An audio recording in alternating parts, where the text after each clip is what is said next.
এক সাহাবী পয়গম্বরের কাছে যায় ডাক দিয়া বলে, ইয়া রাসূলুল্লাহ, আমি ওমরের মতো আমল করি নাই, আবু বকরের মতো আমল নাই, ওসমানের মতো আমল নাই, আলীর মতো আমল নাই, মালিক আমি তোমার কাছে জান্নাত কি হিসেবে চাই। নবীকে ডাক দিয়া কয়, ইয়া রাসূলুল্লাহ, আমার কাছে আমল নাই, তবে আল্লাহর নবী ডাক দিয়া কয়, তবে কি আছে? সাহাবী ডাক দিয়া কয়, আল্লাহর রাসূলের মহব্বত আছে। নবী বলেন, ইন্নাকা মা'মান আহবাবতা, আমি নবীর মহব্বত যদি দিলের মধ্যে রাখো, আল্লাহ পাক আমি নবীর সঙ্গে জান্নাত দান করে দিবে। মহব্বতটাই হলো বড়। মহব্বত যা থাকবে আল্লাহ পাক তাকে দামি বানায় দেয়। পয়গম্বরের মহব্বতে রক্ত পর্যন্ত মাটিতে পড়তে দেয় না, থু মুবারক পর্যন্ত, ওজুর পানি পর্যন্ত সাহাবায়ে কেরাম নিয়ে নিত। জাবের রাদিয়াল্লাহু তাআলা আনহু বলেন, আমি আমার পয়গম্বরকে দেখলাম ওই জায়গায় কিছু থু মুবারক লাগায় দিছে। আল্লাহর নবী কয়, তোমরা সরো, ঢাকনা উঠাবা না, এখান থেকে একটু একটু করে করে একজন, দুইজন, তিনজন, চারজন, পাঁচজন করে 1000 সাহাবা আজমাইনদেরকে রুটি আর গোশত দিল। তারপরে নবী খাইলেন, জাবের খাইলো, তার ঘরের লোকরা খাইলো। আল্লাহর নবীর সাহাবী বলে, আমি এখন ঢাকনা উঠায় দেখি আমার ঢাকনার ভিতরে এখনো কেমন যেন নতুন গোশতের ঘ্রাণ আসতেছে, এক বিন্দু পরিমাণে কমে নাই। নবী বলেন, জাবের, আরে আজকের মেহমানদারির মেজবান স্বয়ং আল্লাহ রাব্বুল আলামিন। সুবহানাল্লাহ। ভাইরা আমার, আল্লাহ পাক রব্বুল আলামিন কত বরকতময় করে দিয়েছেন। এই কারণেই তো যত জায়গা আমার আল্লাহ পাক রব্বুল আলামিনের উলুহিয়ত আছে, সব জায়গা আমার পয়গম্বরের নবুবিয়ত আছে। जहां तक है रुबूबियत खुदा की, जहां तक है रुबूबियत खुदा की, वहां तक है नबूवत मुस्तफ़ा की। जहां तक है रुबूबियत खुदा की, वहां तक है रिसालत मुस्तफ़ा की, वहां तक है रिसालत मुस्तफ़ा की। तेरे महबूब की अरब शबाहत लेके आया हो, तेरे महबूब की अरब शबाहत लेके आया हो, हकीकत उसको तू कर दे, मैं तो सूरत लेके आया हो, न अज़मत लेके आया हो, न शौकत लेके आया हो, मोहब्बत लेके आया हो, मोहब्बत लेके आया हो। रसूलेर मोहब्बत दिले राखते राजी आছেন না নাই? হাদিসের ভিতরে আল্লাহ পাক রব্বুল আলামিনের হাবিব বলেন, ইন্না আউওয়ালা মা খালাকাল্লাহুল কলাম সুম্মা ক্বালা লাহু উকতুব ফাজারা ফি তিলকা সাআতি কাইনুন ইলা ইয়াউমিল কিয়ামা।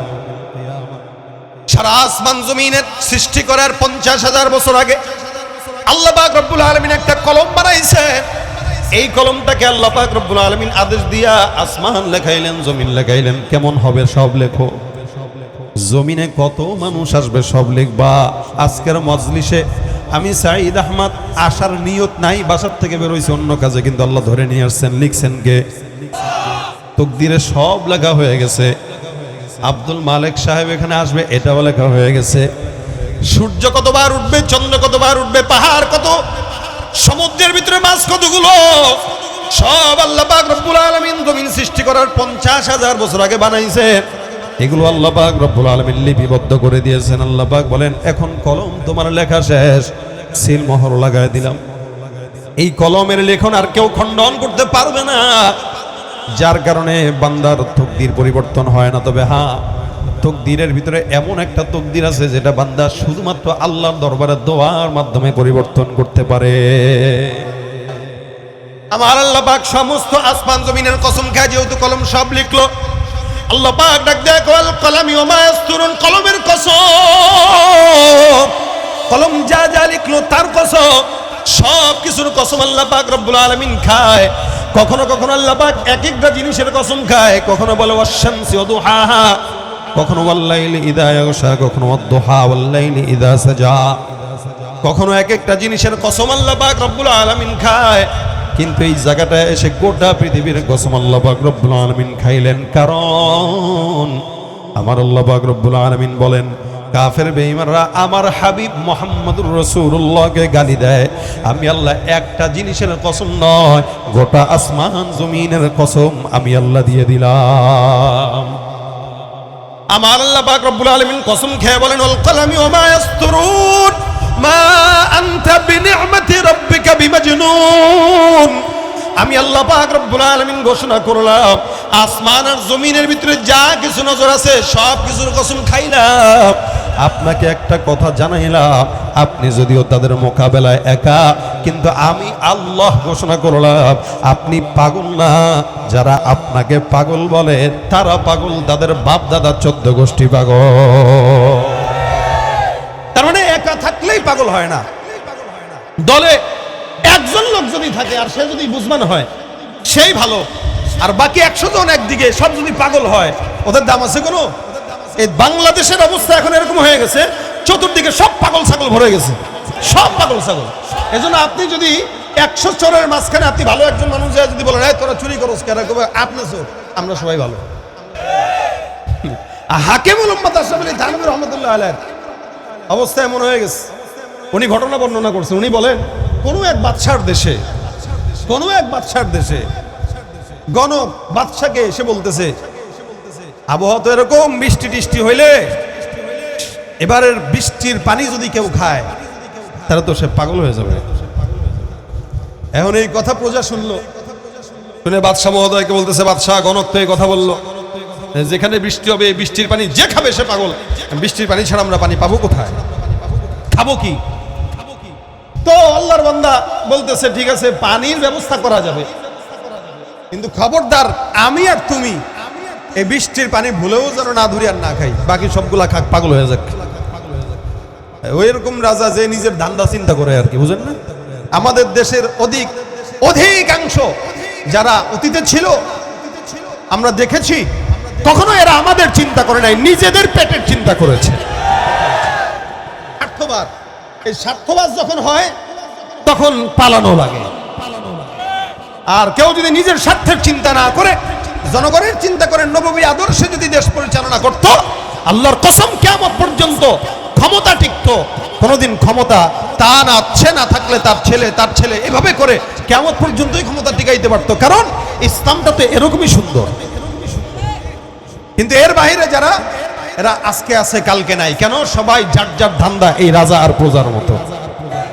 রাজা আর প্রজা চিন্তা করলো কি, পানি আমরা দুইজন ছাড়া বাকি সবাই খাক, জাহান্নামে যাক, আমাদের পানি ঠিক রাখ, বৃষ্টির পানি যেন আমাদের না খাইতে হয়। প্রজা আর রাজা রেডি। বৃষ্টি আসলো, এই বৃষ্টির পানি সবাই তোর জানে না যে খাইলে পাগল হবে, এটা তো রাজ্যে ঘোষণা হয় নাই, এটা গোপন। পানি খাওয়ার পরে মোটামুটি রাজ্যের সব কি হয়ে গেল, পাগল হয়ে গেছে। এখন প্রজা ডাক দিয়া বলে, রাজা মশাই রাজ্যের তো সব পাগল, সব পাগল, আমি আর তুই ভালো হইলে হইল, বাস। পাগললে সামলানো কঠিন না, সহজ, খালি ফিডানোর উপরে রাখবো, এ মনে করছে এত সহজ। এখন মোটামুটি পরের দিন রাজা কোনো একটা আইন করে, পাগলরা বিরোধিতা করে, কারণ পাগলের মতো তার হয় না, বুঝেন না? আপনি পাগলের কাছে 5 টাকা নিয়ে যাবেন, পাগল নিব, কিন্তু আপনি যদি 5 লক্ষ টাকা দেন, ভাই এটা দিয়া মোটামুটি পায়খানা করে পট্টি মুছবো আর কি, তার কাছে এটার দাম আছে। পাগল তো এই কোয়ালিটির সব হয়ে গেছে। এখন বাদশাহ দেখে অবস্থা বেগতিক, কিরে সব যে পাগল। প্রজা কয়, রাজামশাই অবস্থা তো বেগতিক, চতুর্দিকে যেখানে তাকাই সেখানে সব পাগল, খালি আমি আর আপনি মোটামুটি ভালো আছি। এই পাগলদের পাল্লা করে তো আমাদেরও অবস্থা বেগতিক আছে। এখন পরের দিন সকালবেলা রাজপ্রাসাদের সামনে সব আন্দোলনে নামছে, এক দফা এক দাবি, এই বাদশাহ আর প্রজার আমরা বিচার চাই, এদেরকে এই রাজ্য ত্যাগ করে যাওয়া লাগবে, যেমন 24-এর আন্দোলন হয়েছে। এক দফা এক দাবি, ভাগা লাগবে। বাদশাহ কয়, বাইরে কিসের আওয়াজ? রাজামশাই বাইরে তো সব আন্দোলন এক দফা এক দাবি করছে, আপনার আর আমার পালানো লাগবে। পলানোর চাইতে একটা কাজ কর, বৃষ্টির কোনো পানি যদি কারো কাছে থাকে একটু টোকায় নিয়ে তুইও খা, আমিও খাই, আমরাও পাগল হই। পাগলের দেশে এদের লগে থাইকে আর পাগল হওয়ার ছাড়া উপায় তো নাই। একা থাকলে মানুষ মনে করে সে পাগল, কিন্তু সব একা পাগল, সব একা পাগল।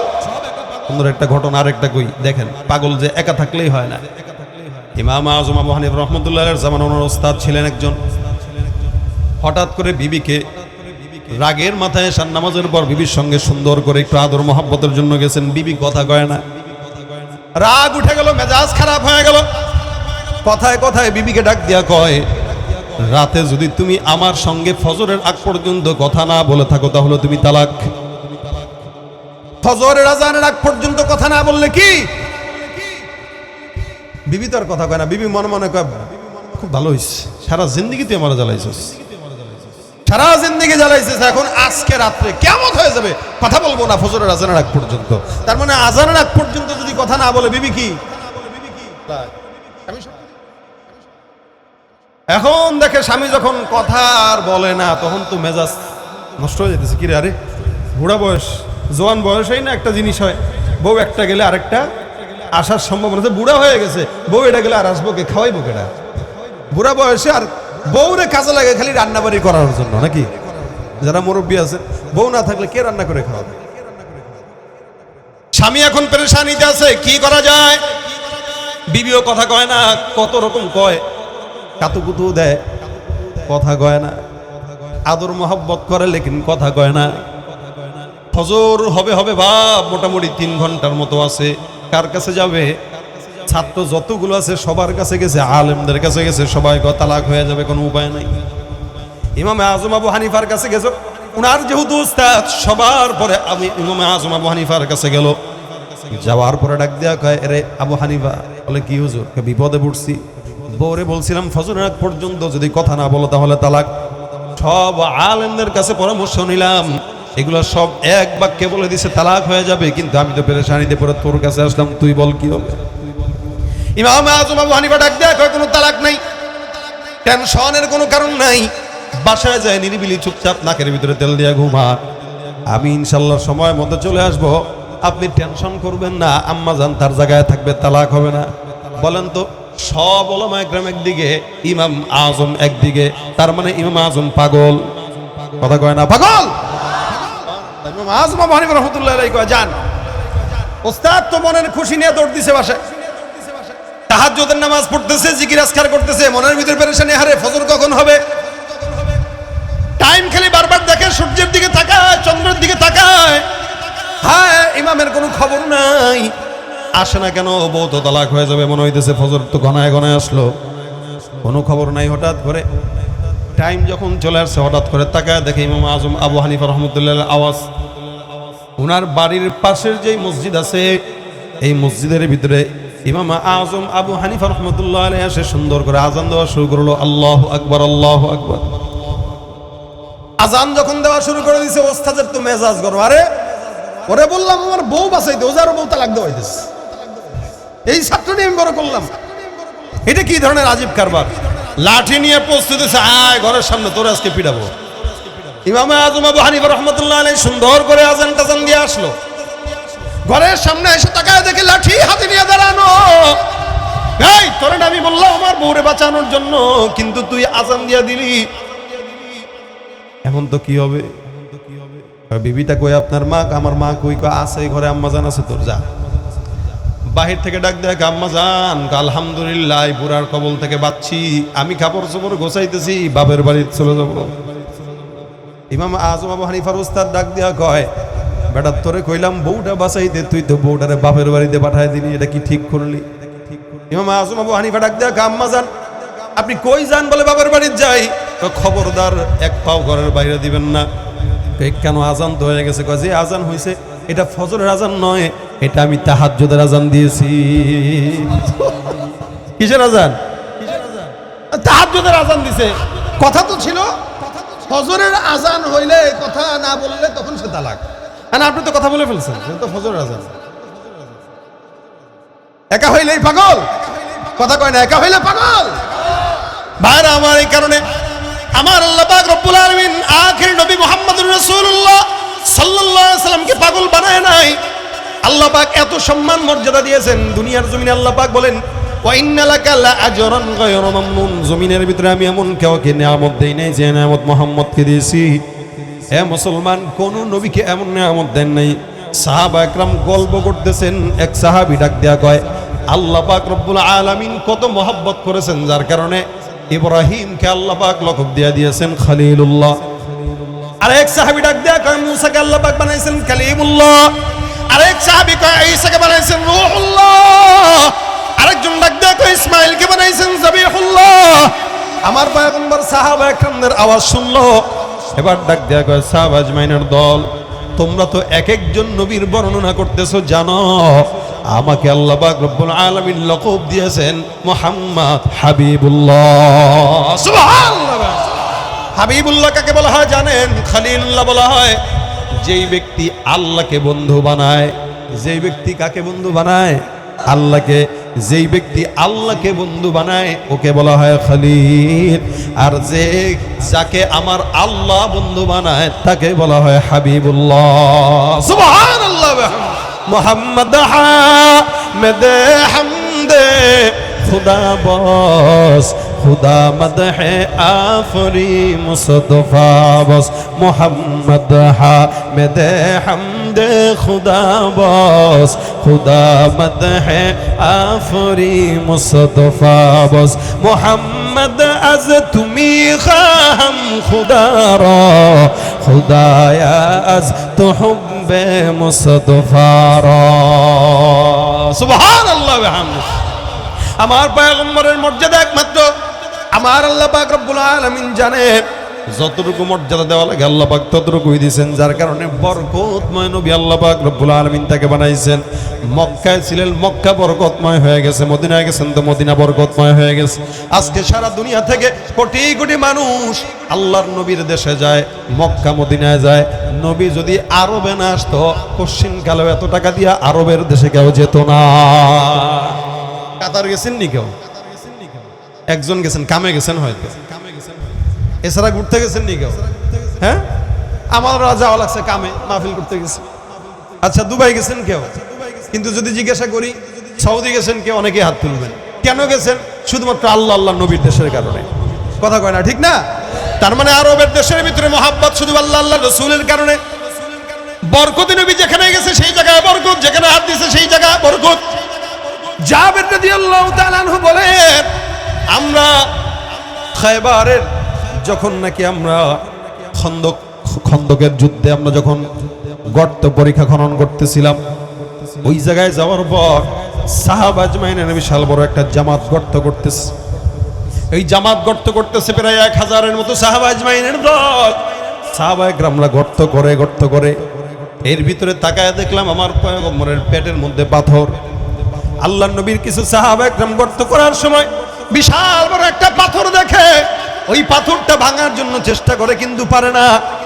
সাহাবায়ে কেরাম রাসূলের কাছে সে ডাক দিয়ে বলেন, ইয়া রাসূলুল্লাহ, পাথরটা ভাঙার জন্য চেষ্টা করলাম, পারি না। রাসূল আপনি চেষ্টা করেন। আল্লাহর নবী ওখানে গেলেন, সুন্দর করে রাসূলের বরকতি হাতে একটা আস্তে করে বাড়ি দেওয়ার সাথে সাথে বিশাল বড় পাথরটা দুখণ্ডিত হয়ে ভেঙে চুরমার হয়ে গেল। সাহাবী ডাক দিয়ে, আমি তাকায় দেখলাম আল্লাহর নবীর পেটের ভিতরে পাথর। আমার পয়গম্বর খোদার যন্ত্রণায় পাথর বাঁধা। অনেক সাহাবা একরামদের পেটেও পাথর, সাহাবা একরাম খায় না। আমি আল্লাহর নবীর কাছে জিজ্ঞাসা করলাম, ইয়া রাসূলুল্লাহ, আপনার কি খুব বেশি ক্ষুধা লাগছে? রাসূল পেটের থেকে কাপড়টা উঠায় দেখায় দিয়েছে, দেখ পাথর তো বাঁধা, ক্ষুধা তো লাগছে। আল্লাহর নবী সাল্লাল্লাহু আলাইহি সাল্লামের পেটে পাথর বাঁধার কারণে আমার সহ্য হইল না। আমি ঘরে চলে গেলাম অনুমতি নিয়া।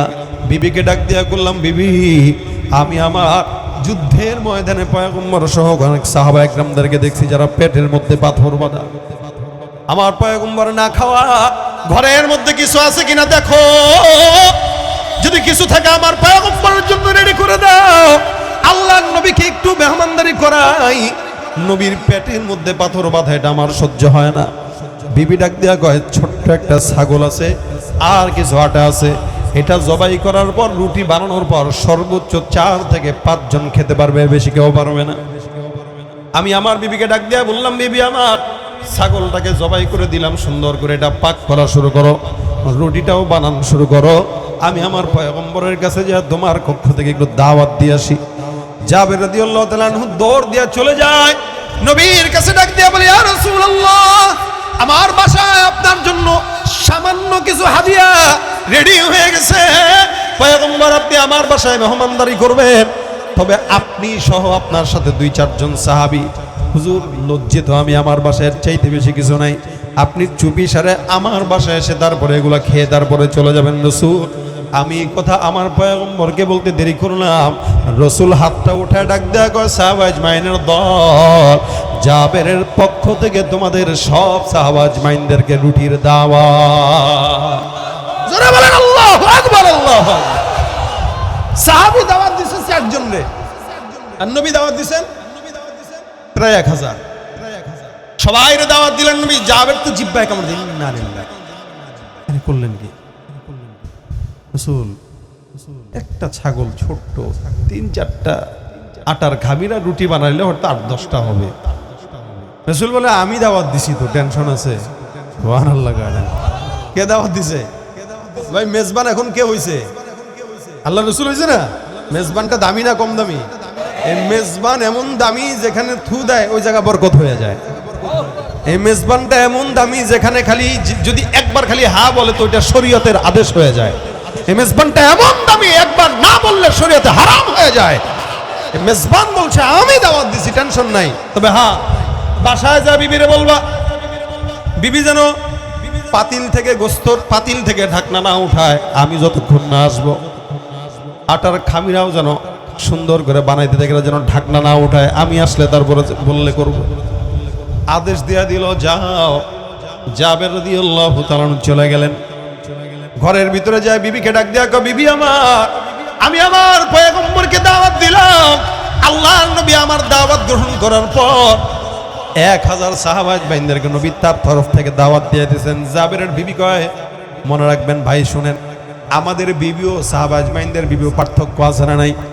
আমরা ঘরে 5 জনের জায়গায় 10 জন 15 জন যদি নিয়ে যাই, বিবিরা লজ্জিত হয়, মাঝে মাঝে কষ্টও পায়।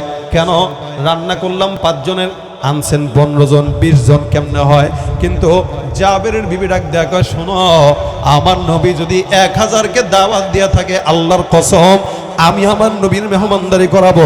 বাকি 1000-এর দায়িত্ব আমার আল্লাহ রসুলের হাতে। জাবের রাদিয়াল্লাহু তাআলা আনহু নিশ্চিন্তে এবার সব সাহাবা আজমাইনদেরকে বললেন, সবাই সুন্দর করে খাবার সময় হাজির, লাইন ধরে বসা। আল্লাহর নবী সুন্দর করে ঢাকনাটা ওঠে নবী পয়গম্বরের থুতু মোবারকটা তরকারির মধ্যে দিয়েছেন। ভাইরা আমার, নবীর ঘাম মোবারকটাও বরকত, যার কারণে আম্মা জান্নাহ বলেন পয়গম্বর বাহির থেকে যখন আসতো আল্লাহর নবীর ঘাম মোবারক আমরা শিশির মধ্যে ভরতাম, এটাকে আতরের মতো ব্যবহার করতাম, মেশকা আম্বরের চাইতেও ঘ্রাণ হয়ে যেত। এমন বরকতি নবী, এমন বরকতি, রক্তটা পর্যন্ত সাহাবা একদম মাটিতে পড়তে দেয় নাই।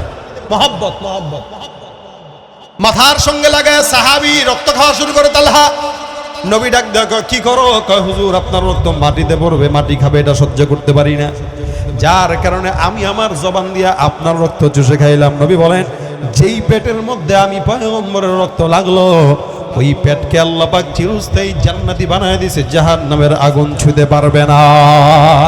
তুমি নবীর উম্মত দাবি করো, সুন্নাহ মানো না, নবীর অপমানে তোমার হৃদয় কাঁদে না। মোহাম্মদ দেখেন, এটা খালি মোহাম্মদ বলি আছে অন্তরে। একদিকে নেতা, একদিকে নবী, নবীরে বাদ দিয়ে নেতার পিছনে ছুটে। কথা বলেন ঠিক কিনা? তুমি নবীর উম্মত দাবি করো, সুন্নাহ মানো না, নবীর অপমানে তোমার হৃদয় কাঁদে না। তুমি বিজাতীয় সংস্কৃতিতে সপেছো পরাণ, তুমি বিজাতীয় সংস্কৃতিতে সপেছো পরাণ। তুমি কেমন মুসলমান, তুমি কেমন মুসলমান? তুমি নামাজের সাথে নাই পরিচয়, মানো না কোরআন, নামাজের সাথে নাই পরিচয়, মানো না কোরআন। তুমি কেমন মুসলমান? না খৌফে খোদা দিল में है ना गैरत ईमान, कैसे मुसलमान है तुम, कैसे मुसलमान? ঠিক কিনা? নবীর মহব্বতে সাহাবা একরাম যা করছে আমরা তো তা পারবো না, তবে মহব্বতটা যদি কিঞ্চিত থাকে মাওলার কাছে বলতে পারবো আল্লাহ এই মহব্বতটা নিয়ে কবরের মধ্যে আসলাম। এক সাহাবী পয়গম্বরের কাছে যায় ডাক দিয়া বলে, ইয়া রাসূলুল্লাহ, আমি ওমরের মতো আমল করি নাই, আবু বকরের মতো আমল নাই, ওসমানের মতো আমল নাই, আলীর মতো আমল নাই, মালিক আমি তোমার কাছে জান্নাত কি হিসেবে চাই। নবীকে ডাক দেয়া কয়, ইয়া রাসূলুল্লাহ, আমার কাছে আমল নাই। তবে আল্লাহর নবী ডাক দেয়া কয়, তবে কি আছে? সাহাবী ডাক দেয়া কয়, আল্লাহ আল্লাহর রাসূলের মহব্বত আছে। নবী বলেন, ইন্নাকা মা'মান আহবাবতা, আমি নবীর মহব্বত যদি দিলের মধ্যে রাখো, আল্লাহ পাক আমি নবীর সঙ্গে জান্নাত দান করে দিবে। মহব্বতটাই হলো বড়। মহব্বত যা থাকবে আল্লাহ পাক তাকে দামি বানায় দেয়। পয়গম্বরের মহব্বতে রক্ত পর্যন্ত মাটিতে পড়তে দেয় না, থু মুবারক পর্যন্ত, ওজুর পানি পর্যন্ত সাহাবায়ে কেরাম নিয়ে নিত। জাবের রাদিয়াল্লাহু তাআলা আনহু বলেন, আমি আমার পয়গম্বরকে দেখলাম ওই জায়গায় কিছু থু মুবারক লাগায় দিছে। আল্লাহর নবী কয়, তোমরা সরো, ঢাকনা উঠাবা না। এখান থেকে একটু একটু করে করে একজন, দুইজন, তিনজন, চারজন, পাঁচজন করে 1000 সাহাবা আজমাইনদেরকে রুটি আর গোশত দিল। তারপরে নবী খাইলেন, জাবের খাইলো, তার ঘরের লোকরা খাইলো। আল্লাহর নবীর সাহাবী বলে, আমি এখন ঢাকনা উঠায় দেখি আমার ঢাকনার ভিতরে এখনো কেমন যেন নতুন গোশতের ঘ্রাণ আসতেছে, এক বিন্দু পরিমাণে কমে নাই। নবী বলেন, জাবের, আরে আজকের মেহমানদারির মেজবান স্বয়ং আল্লাহ রাব্বুল আলামিন। সুবহানাল্লাহ। ভাইরা আমার, আল্লাহ পাক রব্বুল আলামিন কত বরকতময় করেছেন। এই কারণেই তো যত জায়গায় আমার আল্লাহ পাক রব্বুল আলামিনের উলুহিয়ত আছে, সব জায়গায় আমার পয়গম্বরের নবুবিয়ত আছে। जहां तक है रुबूबियत खुदा की, जहां तक है रुबूबियत खुदा की, वहां तक है नबूवत मुस्तफ़ा की। जहां तक है रुबूबियत खुदा की, वहां तक है रिसालत मुस्तफ़ा की, वहां तक है रिसालत मुस्तफ़ा की। तेरे महबूब की अरब शबाहत लेके आया हो, तेरे महबूब की अरब शबाहत लेके आया हो। हकीकत उसको तू कर दे, मैं तो सूरत लेके आया हो। न अज़मत लेके आया हो, न शौकत लेके आया हो, मोहब्बत लेके आया हो, मोहब्बत लेके आया हो। रसूलेर मोहब्बत दिले राखते राजी आছেন না নাই? বরকত নবীর মোহাব্বত থাকলে, মোহাব্বতের বরকতে জান্নাত না জাহান্নাম। এক সাহাবী চুল ফতহে মক্কার সময় সাহাবা আজমাইন মক্কা দখল করলো, যখন আসলো মুয়াজ্জিনের চেহারার দিকে তাকায় দেখে চুলগুলো বড় বড়। ডাক দিয়া প্রশ্ন করা হয়, চুল লম্বা কেন রাখছো? তোমার চুলের সঙ্গে আল্লাহর নবীর চুলের সঙ্গে কোনো সম্পর্ক নাই। এ মুসলমান, বর্তমান কিছু যুবকরা আছে, যুবক দাবি করে কিন্তু চেহারা সুরাতে সব হলো নারীদের মতো, ঠিক কিনা? ইদানিং বিশ্ব সুন্দরী যুবক কিছু বের হইছে, কথা কয় না। সুদর্শন পুরুষ, কি পুরুষ, কি পুরুষ? আচ্ছা বলেন তো, এই পাগল ছাগল যদি সুদর্শন হয়, নাম কি? নাম কি? এডলফ। আচ্ছা বলেন, নামে কি বোঝা যায় সে পুরুষ, নারী, হিন্দু না মুসলমান? বোঝার উপায় আছে? সেও মুসলমান দাবি করে, মানে তাকে সুদর্শন পুরুষ বলে এমন ভুল হয়েছে, এখন সে নিজে বুঝতেছে না সে আসলে ময়ূর না কাক। কখনো মেয়েদের মতো, কখনো হিজড়াদের মতো অবস্থা এরকম। এগুলো যদি সুদর্শন পুরুষ হয়, কিয়ামত আর বেশি দিন বাকি নাই, ঠিক কিনা জোরে কন? সুদর্শন পুরুষ ছিলেন আমার নবী মুহাম্মদুর রাসূলুল্লাহ। জাবের বিন সামুরা বলে, আমি গভীর রাতে উঠানের মধ্যে বের হইলাম, আল্লাহর কসম আসমানের ভিতরে পূর্ণিমার চাঁদ। আমি আসমানের চাঁদের দিকে তাকাই, জমিনের ভিতরে আমার পয়গম্বর সুন্দর করে লাল দোরা কাটা চাদর নিয়ে বের হয়েছে। আমি আমার পয়গম্বরের দিকে একবার নজর দেই, আসমানের চন্দ্রের দিকে একবার নজর দেই, আমার নবীর দিকে একবার তাকাই, চাঁদের দিকে একবার তাকাই। জাবের বিন সামুরা বলেন, আল্লাহর কসম আমি আসমানের চন্দ্রের চাইতে আমার পয়গম্বরের চেহারাটাকে বেশি সুন্দর, উজ্জ্বল পেয়েছি। সুবহানাল্লাহ। আহ, নবীর সৌন্দর্য কি দেখেন। হাসান বিন সাবিতের নাম শুনছেন আপনারা? কবি ছিলেন, কবি হাসান ইবনে সাবিত। মানে আমি যে কাজ করি আর কি, গজল লিখি, গজল গাই, কখনো রাসূল তার জন্য আলাদা মসজিদে একটা মেম্বার তৈরি করে দিয়েছেন। কখনো এক এক মজলিসে 100 থেকে 1000 কবিতা পর্যন্ত পড়ে শোনায় দিতেন। সুবহানাল্লাহ। এবং শোনাইতেন যখন, কখনো কখনো কাফেরদের বিরুদ্ধে কথা বলতেন। মনে করেন, পালা রে পালা, জলদি পালা, নইলে তোদের গলে ঝুলবে তালা। কথাটা একটু ভারী না? কথা কয় না, ভারী না এটা? লড়াইয়ের ওই ময়দানেতে যেতে তোমাকে হবে, প্রয়োজনে সব রক্তটুকু জমিনেই ঢেলে দেবে। এগুলো শুনলে বাতিলদের ভয় লাগে কি লাগে না? তা আমরা তো এমনি এমনি গাই। হাসান বিন সাবিত যখন গাইতেন জিহ্বাটাকে বের করতেন, বের করে এমনি ঘুরাইতেন চতুর্দিকে। আমরা পারবো না, আমাদের জিহ্বা এত বড় হয় নাই। তো উনি জিহ্বাকে এই পর্যন্ত বের করে এমনি এমনি ঘুরাইতেন, চোখগুলোকে এরকম এরকম করে ঘুরাইতেন, অর্থাৎ জিহ্বাও ঘুরতো, চোখও ঘুরতো। সামনে যে কাফের থাকতো তার এই সমস্ত দৃশ্য দেখে এরা এমনি লেজ গুটায় পালাইতে বাধ্য হয়ে যেত। যুদ্ধের ময়দানে যায় এমনি খালি করবেন, দেখবেন সব পালা গেছে। এটাই ইমানের জোর। হাসান বিন সাবিত বলেন, হুজুর রাসূলকে বলতেছেন, নবীকে বলতেছেন, রাসূল আপনার শানে একটু কবিতা লিখবো। সুবহানাল্লাহ। প্রেমিকের সামনে প্রেমাস্পদ বলতেছে, এই আপনার জন্য একটু কবিতা লিখবো। রাসূল বলেন, লেখো। নবী বলেন, লেখো। আপনার সৌন্দর্যের বেলায় হাসান বিন সাবিত লিখতেছেন, ওয়া আহসানু মিনকা লাম তারা কাত্তু আইনি ওয়া আজমালু মিনকা লাম তালিদিন নিসা ওয়া আহসানু মিনকা লাম তারা কাত্তু আইনি ওয়া আজমালু মিনকা লাম তালিদিন নিসা খুলিকতা মুবাররাআম মিন কুল্লি আইবিন কাআন্নাকা কদ খুলিকতা কামা তাশা কাআন্নাকা কদ খুলিকতা কামা তাশা। হাসান বিন সাবিত ডাক দিয়া কয়, ওয়া আহসানু মিনকা লাম তারা কাত্তু আইনি, দুনিয়ায় আপনার মতো সুন্দর সুদর্শন পুরুষ আমার চোখ আর কাউকে দেখে নাই। সুবহানাল্লাহ। আপনার মতো সুদর্শন পুরুষ যুবক আমার চোখ কাউকে দেখে নাই। ওয়া আজমালু মিনকা লাম তালিদিন নিসা, আপনার মতো সুন্দর সুদর্শন পুরুষ, সুদর্শন সন্তান দুনিয়াতে কোনো মা কোনোদিন জন্ম দেয় নাই। সুবহানাল্লাহ, কত দামি কথা। আপনার মতো সুদর্শন পুরুষ আমার চোখ জীবনে দেখে নাই, আর আপনার মতো সুন্দর মানুষ কোন মা জিন্দেগিতে জন্মগ্রহণ করে নাই, পেটেও ধরে নাই।